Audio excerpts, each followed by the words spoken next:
It'll be all right. Coach, overall assessment today, what do you think? Oh, I say, like I said, after spring ball, I think that our defense is going to be the strength of our team. And they keep playing like they are now and eliminate the big plays. You know, they gave up a couple of those, and they've got to correct that. But I definitely believe we're athletic enough over there, and in Dave's system, I think they should be the strength of our team. And hopefully our special teams will be very, very solid, and we can manufacture a few points. We'll get the offense better as the offensive line comes along, but you know, defense, I'm just pleased. I'm pleased with the swagger they have, with the way they feel and about themselves, and the job our coaches are doing. And if they can get a bunch of 3 and outs, maybe we can kick a few field goals at least. As an offensive-minded guy, is it hard to praise the defense? No, not at all. Yeah. Not when you're sitting in my position, knowing that if they can play that way, and that gives us more opportunities to score. You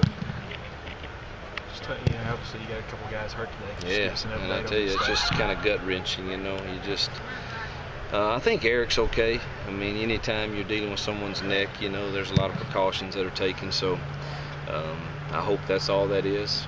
You never know, but he had full range of motion with his arms and hands and feet and feeling. So I do think, I'm hopeful that that's okay.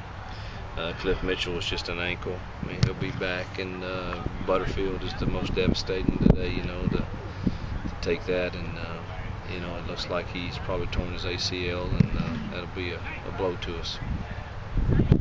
Can you kind of talk about Butterfield and what he was doing in practice before the injury? He looked pretty sharp today. Yeah, I love him. I mean, he's just, and he loves this team, and we would have had a package for him going into every game, and he added another dimension to us, and obviously was able to feel a lot better when you got he and Applin.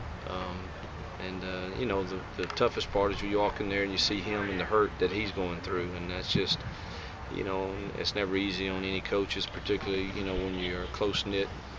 I coached him last year and have a great relationship with him, and it's just very difficult to see him hurting.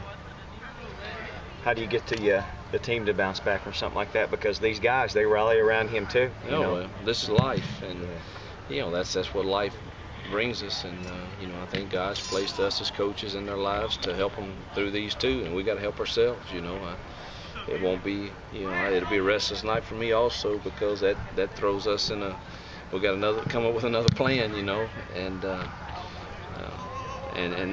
again go back to the toughest thing is to see the hurt that he's going through, and but again, we're not the first that have ever gone through that, nor will we be the last. And you know, our coaches have got to carry ourselves with the same confidence and the same belief that, you know, we can get it done. So we'll bounce back and get everybody rallied around him and still make him feel a part of our team. We'll change the way you use Ryan any? Yeah, it'll have to. We got to look at all of that. Sure will. And yeah. Without going into much detail, but I mean, it's got to. What are some of the other things you guys are just going to try to focus on for this upcoming week? Well, we got another tough week of camp. You know, we won't back off.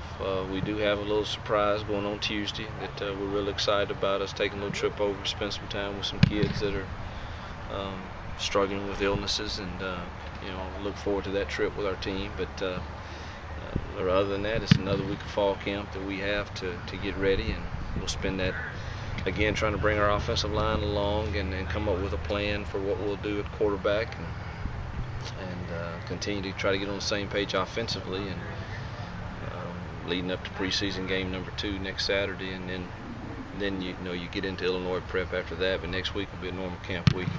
Coach, a couple of days ago we're talking about Stephen Hogan going from catching passes to throwing passes. Now maybe there's an opportunity where he really has to fit into your plans as a true freshman. Just talk about how do you accelerate his development at this point? Well, more reps, which he'll get now. Yeah. That's the biggest thing he needs. You know, and confidence that he knows what's going on around him, and protections and things like that. So he'll get more reps now, and I think that's the only way I know to bring him along. And he's getting the meeting time now, but he'll get a lot more reps.